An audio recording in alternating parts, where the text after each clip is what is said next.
Welcome, Transformer fans. My name is Composite Enerjoe, and today's review is on the... Whoops, a little too much. The Transformers Cyberverse Deluxe Class, well, the Bumblebee Adventure one. Deluxe Class, Grimlock. And here he is in his alt mode, which is a robotic Tyrannosaurus Rex. Yeah. Obviously, this is from the style, this is the style that he has in the Cyberverse show. And it looks pretty good. Like most Grimlocks, I think his back end and tail, the tail's a bit too short and his back end's a bit too big. But again, it's a Grimlock toy, so that's kind of a standard at this point. Grimlock does come with a couple of accessories. I'm getting this out of the way first. Since he's part of the deluxe size he's from the Bumblebee Adventure.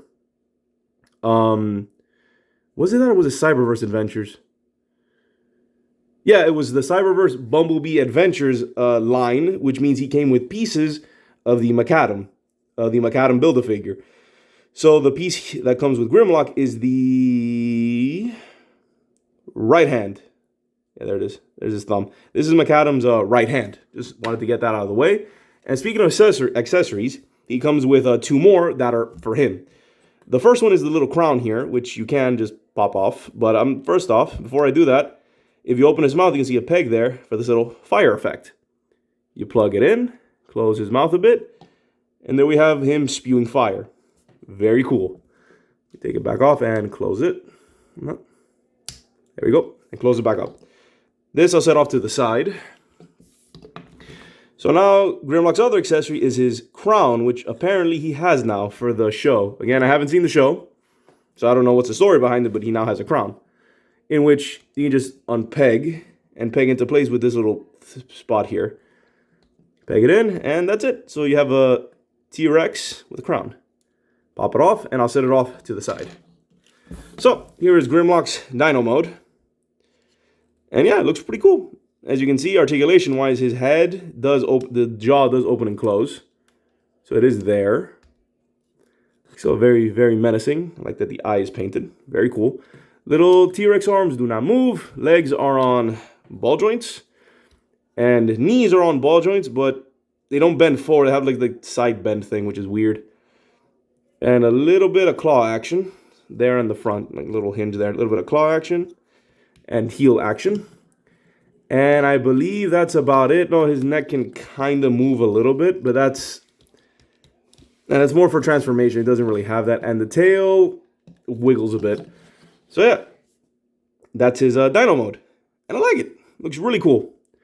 You can tell it's like a reimagined, stylized version of his original G1 Dino mode, but I can see some sprinklings of the Fall of Cybertron design too. I think it's the shoulder. I think it's these legs bits. They're really thick, like in the Fall of Cybertron design, which is really cool. As you can tell, these here becomes his robot mode arms. So yeah. Speaking of which, let's get on with transformation. So, first things first, come down here. Oh, hold on, you open this up a bit, like so. Pull this out. Pull that out. Come over here. Leg. Pull that out. And then you separate. Then for this, you rotate, fold out, rotate down. And then this part you pull all the way back for clearance, and then you bring this piece down, peg that into there like so, adjust the feet like so, then fold. I'm gonna make sure it's folded in, bring this down for clearance, and not for clearance, but to sort of to cover this gap with one of his tails. Then you straighten out. I said straighten out. Come on. There we go. Straighten out. It's one leg. For the next one, same thing as the first. Fold in, peg in, adjust his leg, his foot actually. Bend this, fold this down. There we have his robo legs. Fix forward. He's not that complicated, which is nice. And for this part, you fold this piece out.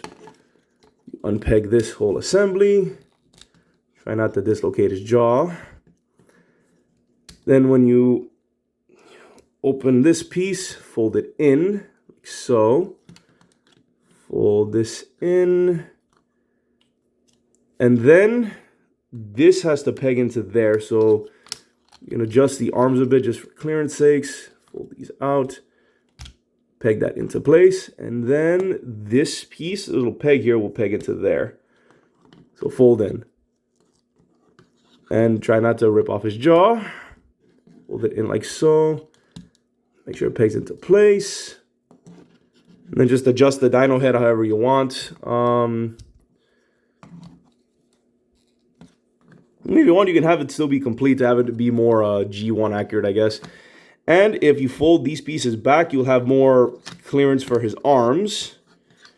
But I think how the instructions have it is displayed like that, so you could have it like that as well. Oh, and for the arms is fold, fold, fold, fold, fold, fold. We'll rotate, fold, fold. Then here we have Grimlock in his robot mode. And this looks really good. And you can kind of see that he does look like he's obviously a reimagining of his G1 design. However, I can kind of see this being as having influences from the Fall of Cybertron design.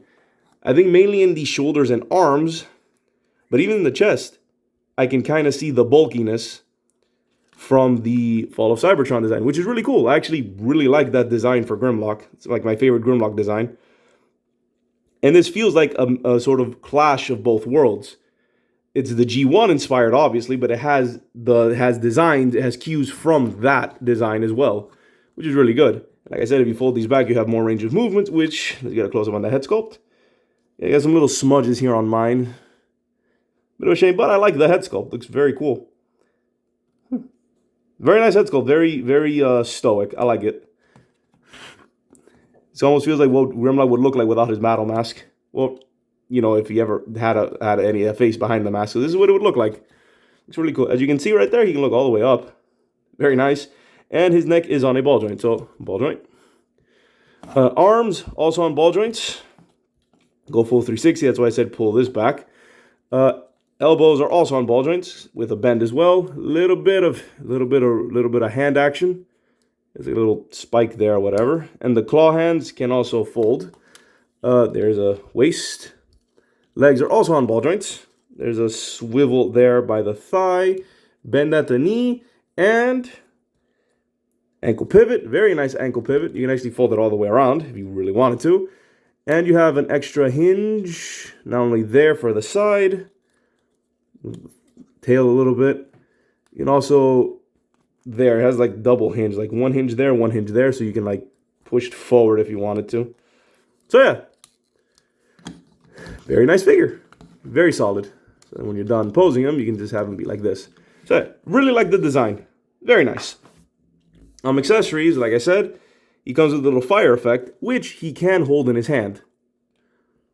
He can hold his hand to simulate his fire sword. Now this more looks like a fire club or bat or whatever, but this is supposed to replicate his fire sword, which he does have in I think more recent versions of Grimlock tend to give him a fire sword or a flaming sword at the very least, which I think was first introduced, if I'm not mistaken, in Transformers Animated when they did the Dinobots, specifically Grimlock. They gave him a flaming sword, which is a really nice addition, and since then, it kind of stuck, and then Grimlock tends to have a sword of late. The Fall of Cybertron design, which this feels like a cue from as well, also had a sword and a shield, and his sword, I believe, was energized, so it was a heat sword, which is really cool, so this is replicating that. Also, the crown does fit on his head. It's a bit weird, but I believe... Whoops. Yeah, you need to have this thing facing forward, and then you have to, like, put it in a way where you can, like, feel the notches. There's, like, little notches in there for his horns. Where's it backwards? There we go.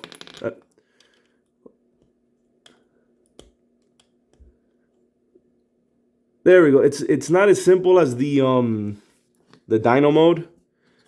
But, yeah. Oh, plus if you wanted to, you can store the crown on the actual dino head and just sit it there. But you can just have him wear the crown.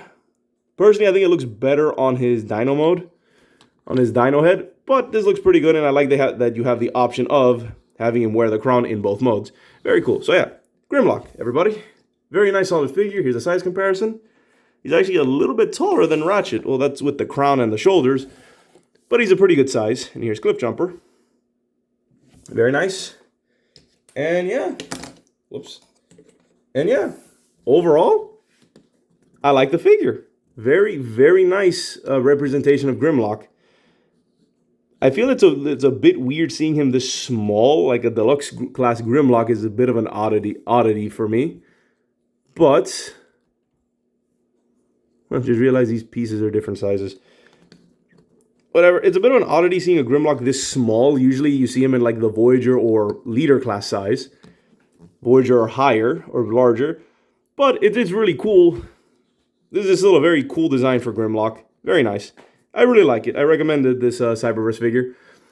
So far I'm actually really digging these special deluxe class size, the deluxe class sizes of the Cyberverse characters. And yeah, not gonna lie, Grimlock, very nice. Highly recommend him. Very, very nice solid figure.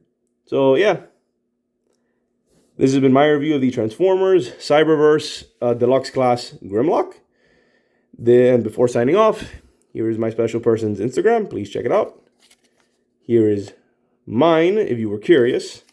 Please check hers though. It's more important to me and to her and to everybody involved. And yeah, this is Composite Enerjoe signing off. Peace out and be safe.